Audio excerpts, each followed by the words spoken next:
Class 12 semester 3 তোমাদের জন্য ABTA test paper আলোচনা চলছে। তোমরা এই এবিটিএ টেস্ট পেপারের আলোচনাগুলো তোমাদের বন্ধু বান্ধবদের মধ্যে শেয়ার করে দেবে। এই যে সেটটি আলোচনা হচ্ছে, তোমরা এটি এবিটিএ টেস্ট পেপারের এসি 280 নম্বর যে পেজ রয়েছে সেইখান থেকে আলোচনাটা চলছে। যারা এখনো পর্যন্ত এই চ্যানেলে যোগ দাওনি তারা অবশ্যই যোগ দিয়ে দেবে, বন্ধু বান্ধবদের মধ্যে আলোচনাগুলো শেয়ার করবে। প্রশ্নের উত্তরে যদি অসঙ্গতি থাকে অবশ্যই কমেন্টে জানাবে। ঠিক আছে, তাহলে চলে আসি আমরা প্রথম কোশ্চেন কি আছে? একে দাগের কোশ্চেন, বিকল্পগুলির মধ্য থেকে সঠিক উত্তরটি নির্বাচন করো। তাহলে কে ঠান্ডা লড়াই শব্দটি প্রথম ব্যবহার করেছিলেন ঠান্ডা লড়াই শব্দটি? Option A Bernard Baruch. দুয়ে দাগের কোশ্চেন, প্রক্সি যুদ্ধ কৌশলটি ব্যবহৃত হয়েছিল কোন যুদ্ধে? প্রক্সি যুদ্ধ কৌশলটি ব্যবহৃত হয়েছিল অপশান সি ঠান্ডা লড়াইয়ে। তিনে দাগের কোশ্চেন, ঠান্ডা যুদ্ধ হয়েছিল শূন্যস্থান মধ্যে। ঠান্ডা যুদ্ধ কোন দুটি দেশের মধ্যে হয়েছিল? অপশান সি পুঁজিবাদী মার্কিন যুক্তরাষ্ট্র শিবির এবং সোভিয়েত ইউনিয়নের সমাজতান্ত্রিক শিবিরের মধ্যে। চার দাগের কোশ্চেন, নিম্নলিখিত চুক্তিগুলি ক্রম অনুসারে সাজিয়ে লেখো। তাহলে এখানে যে চুক্তিগুলো দেওয়া আছে, চুক্তিগুলোর সাল তোমরা পড়েছ, সেই সাল অনুসারে যদি আমরা ধরতে যাই তাহলে অপশান সি অ্যান্সার হবে। প্রথমে হবে মিউনিক চুক্তি, তারপর অনাক্রমণ চুক্তি, ওয়ারাস চুক্তি, সল্ট ওয়ান চুক্তি। ঠিক আছে, তাহলে অপশান সি এটার অ্যান্সার। পাঁচে দাগের কোশ্চেন, ন্যাটো এর পুরো নাম কি? এটা তোমরা কিন্তু সবাই জানো, নর্থ আটলান্টিক ট্রিটি অর্গানাইজেশন। ছয় দাগের কোশ্চেন, কাকে জোট নিরপেক্ষ আন্দোলনের জনক বলা হয়? জোট নিরপেক্ষ আন্দোলনের জনক বলা হয় আমাদের ভারতবর্ষের প্রধানমন্ত্রী ছিলেন যিনি, জওহরলাল নেহেরুকে। সাথে দাগে একটা স্তম্ভ রয়েছে, স্তম্ভ এ এবং স্তম্ভ বি এর সঙ্গে।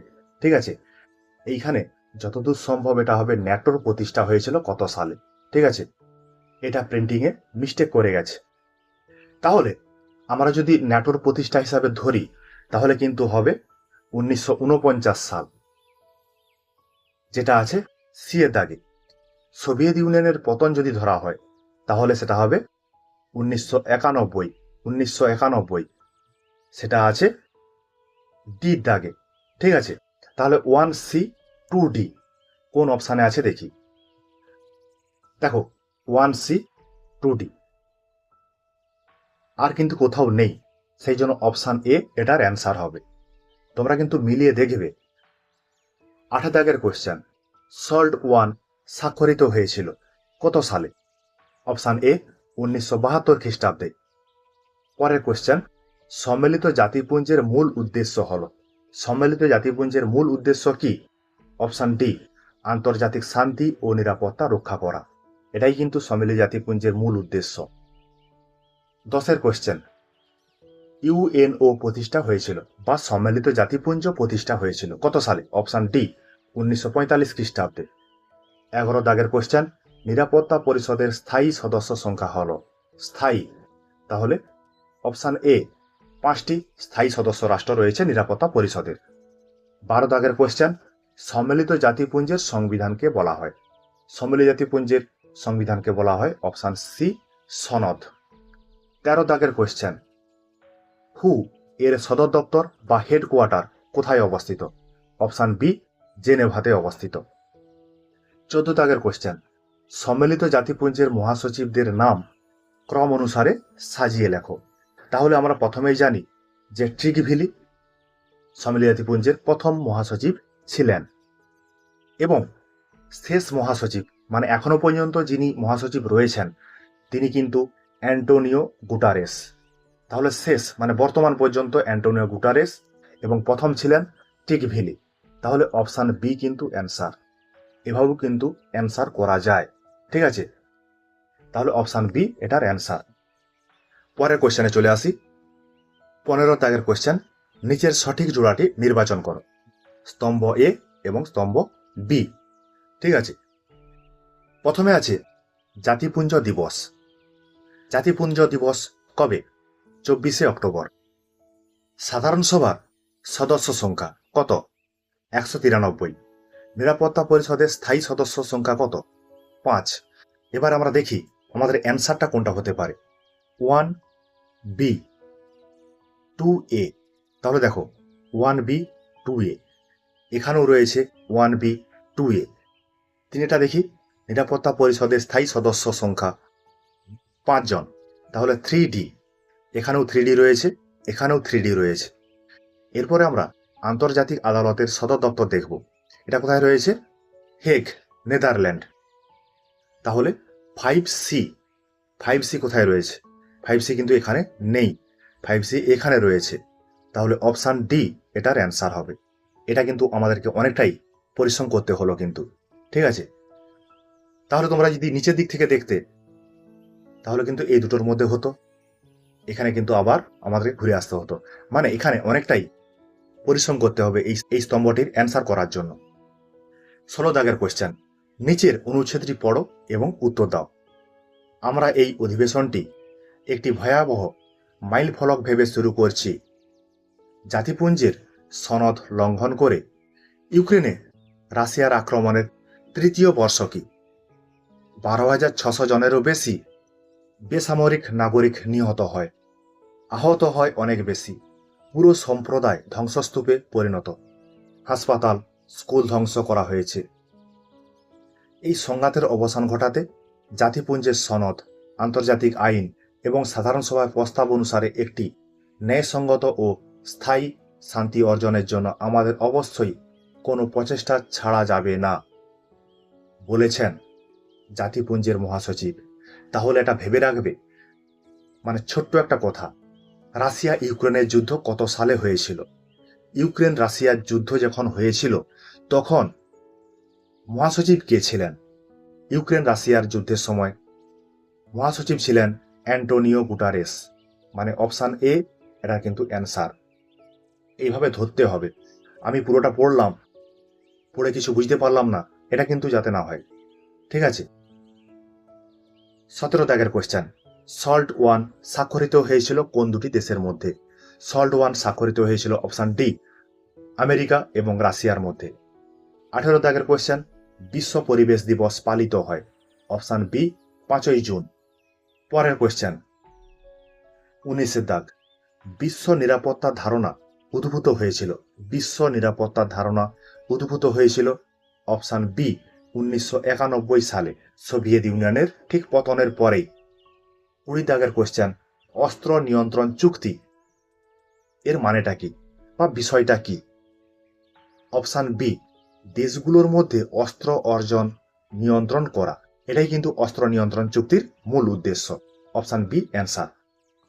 21 দাগে, ক্ষমতার ভারসাম্য নিম্নলিখিত কোনটির উপাদান? ক্ষমতার ভারসাম্য অপশান এ, প্রথাগত নিরাপত্তার একটি উপাদান। 22 দাগের কোয়েশ্চেন, নিচের সঠিক জোড়াটি নির্বাচন করো। স্তম্ভ এর সঙ্গে স্তম্ভ বি। প্রথমে রয়েছে মানবীয় নিরাপত্তার লক্ষ্য। মানবীয় নিরাপত্তার লক্ষ্য কি? ব্যক্তি সুরক্ষা, হুমকির নতুন উৎস, বিশ্বব্যাপী দারিদ্রতা। তাহলে আমরা যদি দেখি 1 দাগ বি, মানে 1B 2E, 1B 2E দেখি, তাহলে 1B 2E আর কোথাও কিন্তু নেই, ঠিক আছে?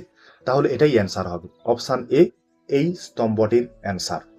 তোমরা আরো দেখতে পারো, দেখে বিষয়টা আরো জানতে পারো। এখানে যেমন রয়েছে বিশ্ব এইডস দিবস 1 ডিসেম্বর, ভারত চীন যুদ্ধ 1962, এগুলো দেখতে পারো, ঠিক আছে? দেখেও তোমরা কিন্তু এগুলো সহজ।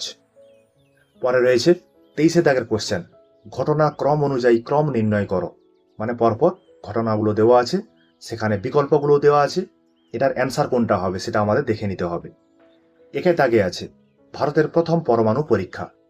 2 আছে ইনস্ট্রুমেন্ট অফ অ্যাসেশন, সাংহাই উদ্যোগ, সল্ট 2 স্বাক্ষর, হিরোশিমায় পারমাণবিক বোমা বিস্ফোরণ। তাহলে এগুলোকে আমরা সাল অনুসারে সাজাবো, সাজানোর পরে দেখব বিকল্পগুলোর মধ্য থেকে কোনটা অ্যান্সার হচ্ছে, ঠিক আছে? তাহলে হিরোশিমাতে পারমাণবিক বোমা বিস্ফোরণ প্রথম হয়েছিল 1945 সালে, তাহলে এটা প্রথমে থাকা দরকার। তাহলে প্রথমে আছে, এখানেও আছে, এখানেও আছে। ঠিক আছে। তারপরে ইনস্ট্রুমেন্ট অফ অ্যাসেশন, এটা হচ্ছে কি হয়েছিল, কাশ্মীরের রাজা হরি সিং ভারতের কাছে স্বাক্ষর করেছিল। তাহলে টু এর জায়গায় রয়েছে। ঠিক আছে। এরপরে চলে আসি আমরা ভারতের প্রথম পরমাণু পরীক্ষা। এটা হয়েছিল 1974 খ্রিস্টাব্দে। তাহলে 1974 খ্রিস্টাব্দে যদি হয় তাহলে 4 নম্বরে আছে। দেখি 4 নম্বরে আছে, এখানে কিন্তু 4 নম্বরে নেই। তার আগে সল্ট চুক্তি স্বাক্ষরিত হয়েছিল, সেই জন্য অপশান বি এটার অ্যান্সার। প্রথমে 5 হবে, তারপরে 2 হবে, তারপরে 4, তারপরে 1, তারপরে 3, সাংঘাই উদ্যোগ। ঠিক আছে। এইভাবে 23 দাগের কোশ্চেনটার অ্যান্সার করলাম। অপশান বি এটার অ্যান্সার। পরে চলে আসি আমরা 24 দাগের কোশ্চেন। ভারতের লৌহ মানব নামে পরিচিত কে? বি এর দাগের অপশান সর্দার বল্লভভাই প্যাটেল। 25 কোশ্চেন, ধর্মীয় সংখ্যাগরিষ্ঠতার ভিত্তিতে গঠিত হয়েছিল। ধর্মীয় সংখ্যাগরিষ্ঠতার ভিত্তিতে গঠিত হয়েছিল অপশান বি বাংলা ও পাঞ্জাব। এরপরে আছে কি স্তম্ভ। স্তম্ভ এর সঙ্গে স্তম্ভ বি মিলাতে হবে। ঠিক আছে। স্তম্ভ এতে প্রথমে দেওয়া আছে কিছু সাল এবং তার ডেট, তার সঙ্গে দেওয়া আছে রাজ্য। ঠিক আছে, তার সঙ্গে দেওয়া আছে রাজ্য। আমাদেরকে মিলাতে হবে কার সঙ্গে কোনটা মিল হয়। আমরা সহজভাবেই দেখি, 4 দাগটা দেখি। 2019 সালের 31শে অক্টোবর এটা কিন্তু লাদাখ ভাগ করা হয়েছিল, লাদাখকে ভাগ করা হয়েছিল। ঠিক আছে। 2000 খ্রিস্টাব্দের 15ই নভেম্বর এটাকে ঝাড়খণ্ড ভাগ করা হয়েছিল এখান থেকে। তাহলে 4A 3B, 4A 3B এটাই কিন্তু অ্যান্সার হতে পারে।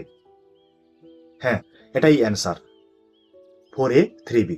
তারপর এগুলো তোমরা সব মিলিয়ে দেখে নেবে। ঠিক আছে। 27 কোশ্চেন, দেশীয় রাজ্য হায়দ্রাবাদ ভারতের অন্তর্ভুক্ত হয় কবে? দেশীয় রাজ্য হায়দ্রাবাদ ভারতের অন্তর্ভুক্ত হয় সেপ্টেম্বর 1948 খ্রিস্টাব্দে। 28 দাগের কোশ্চেন, বিকল্প সমূহ থেকে সঠিক ক্রমটি নির্বাচন করো, ঘটনাক্রম সাজাও। সর্দার বল্লভভাই প্যাটেল নিম্নলিখিত রাজ্যগুলির মধ্যে কোনটিকে সংযুক্তিকরণে প্রধান সমস্যার সম্মুখীন হয়েছিলেন? কোনটিতে কোনটিতে সবচেয়ে বেশি তিনি সমস্যার সম্মুখীন হয়েছিলেন, সেই ক্রম অনুসারে এই বিকল্পগুলো থেকে আমাদের অ্যান্সার বের করতে হবে। ঠিক আছে। তাহলে দেখি, হায়দ্রাবাদ কিন্তু সবচেয়ে বেশি সমস্যার সম্মুখীন করেছিল, কারণ হায়দ্রাবাদের সঙ্গে ভারতের যুদ্ধ হয়েছিল। অপশান সি, তাহলে হায়দ্রাবাদ প্রথম আছে। জুনাগড় কিন্তু পাকিস্তানে যোগ দিতে চেয়েছিল এবং জম্মু কাশ্মীরের রাজা হরি সিং ভারতের সঙ্গে চুক্তি করেছিল। ঠিক আছে। তাহলে অপশান সি এটার অ্যান্সার হবে। মোটামুটি এই 3টি রাজ্যই কিন্তু সমস্যায় ফেলেছিল, এটা তোমাদের মাথায় রাখতে হবে। 29 দাগের কোশ্চেন, ভারতের রাজনৈতিক দল ব্যবস্থা হলো, ভারতের রাজনৈতিক দল ব্যবস্থা কেমন? এটা কিন্তু আমরা করে এসেছি। অপশান সি বহুদলীয় ব্যবস্থা। 30 কোশ্চেন, সর্বপ্রথম দল ব্যবস্থার উদ্ভব ঘটে কোথায়? বি এর দাগের অপশান ইংল্যান্ডে। 31 দাগের কোশ্চেন, প্রথমেই রয়েছে শূন্যস্থান। জাতীয় ও আঞ্চলিক দলের স্বীকৃতির মানদণ্ড নির্ধারণ করে কে? অপশান এ নির্বাচন কমিশন। পরের কোশ্চেন 32, ভারতের রাজনৈতিক দল ব্যবস্থা সাংবিধানিক স্বীকৃতি লাভ করে কবে? অপশান বি 1985 খ্রিস্টাব্দে, কারণ ওই সময় দলত্যাগ বিরোধী আইনটাকে ভারতের সংবিধানের অন্তর্ভুক্ত করা হয়েছিল। 33 দাগের কোশ্চেন, বিকল্প সমূহ থেকে সঠিক ক্রমটি নির্বাচন করো, রাজনৈতিক দলগুলির প্রতিষ্ঠা ক্রম অনুযায়ী সাজাও। তাহলে এখানে কয়েকটা রাজনৈতিক দল দেওয়া আছে, সেটাকে আমাদের ক্রম অনুসারে সাজাতে হবে। দেখো, ভারতীয় জাতীয় কংগ্রেস 1885 সাল, এটাই কিন্তু প্রথমে হবে, এটা আমাদের মাথায় রাখতেই হবে, প্রথমেরটা প্রথমেই হবে। দেখো, প্রথমেরটা প্রথমেই আছে, আর কোথাও কিন্তু নেই। ঠিক আছে। তাহলে এটাই কিন্তু অ্যান্সার, অপশান সি এই কোশ্চেনটার অ্যান্সার। 34 দাগের কোশ্চেন, ভারত সিটিবিটিতে স্বাক্ষর করে। ঠিক আছে। ভারত সিটিবিটিতে স্বাক্ষর কিন্তু করেনি, সেই জন্য অপশান ডি অ্যান্সার হবে, এখনো স্বাক্ষর করেনি। 35 কোশ্চেন, ভারত ও চীনের মধ্যে পঞ্চশীল চুক্তি স্বাক্ষরিত হয়। ভারত ও চীনের মধ্যে পঞ্চশীল চুক্তি স্বাক্ষরিত হয়েছিল অপশান ডি 1954 খ্রিস্টাব্দে। 36 দাগের কোশ্চেন, নতুন স্বাধীন রাষ্ট্র হিসাবে বাংলাদেশের জন্ম হয়েছিল কত সালে? 1971 খ্রিস্টাব্দে, অপশান ডি। 37 দাগের কোয়েশ্চেন, সিমলা চুক্তি 1972 স্বাক্ষরিত হয়েছিল কোন কোন দুটি দেশের মধ্যে? অপশান সি, ভারত ও পাকিস্তানের মধ্যে।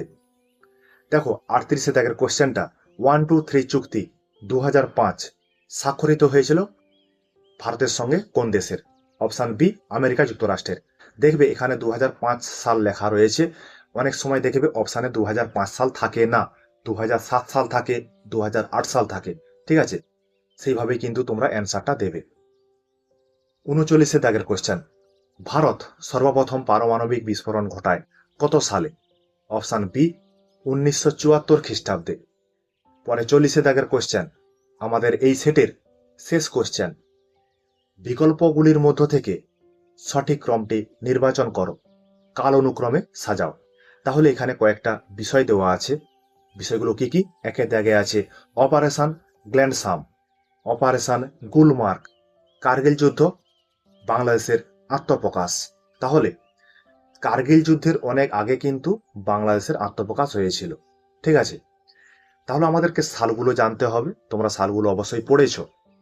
সেই হিসাবে আমরা যদি দেখতে চাই তাহলে এই দুটো ধরি, বাংলাদেশ আত্মপ্রকাশের পরে কার্গিল যুদ্ধ হয়েছিল, তাহলে বাংলাদেশ 3-এ এবং কার্গিল যুদ্ধ 4-এ হবে, মানে 4 পজিশনে হবে। দেখো এটা রয়েছে, তাহলে এটাই কিন্তু অ্যান্সার, অপশান সি, ঠিক আছে? এখানে তোমাদের যদি সাল অনুসারে বুঝিয়ে বলতে হয় অনেকটাই লেন্দি হয়ে যাবে আলোচনা, দীর্ঘায়িত আলোচনা তোমাদের দেখতে অসুবিধা হয়, তোমরা ইগনোর করো। এই জন্যই কিন্তু সালগুলো দেখছি না, শুধুমাত্র অ্যান্সারটা করে দিচ্ছি, ঠিক আছে? তোমাদের জন্য তাহলে এবিটিএ টেস্ট পেপার থেকে 6 নম্বর পার্ট আলোচনা করলাম, মানে এসি 180 আলোচনা করা হলো। বন্ধু বান্ধবদের মধ্যে আলোচনাগুলো শেয়ার করে দেবে, ঠিক আছে? তোমরা দেখবে, পড়বে। যারা এখনো পর্যন্ত এই চ্যানেলে যোগ দাওনি তারা অবশ্যই যোগ দিয়ে দেবে, ঠিক আছে? তোমাদের জন্য আমার এই কিঞ্চিত প্রয়াস।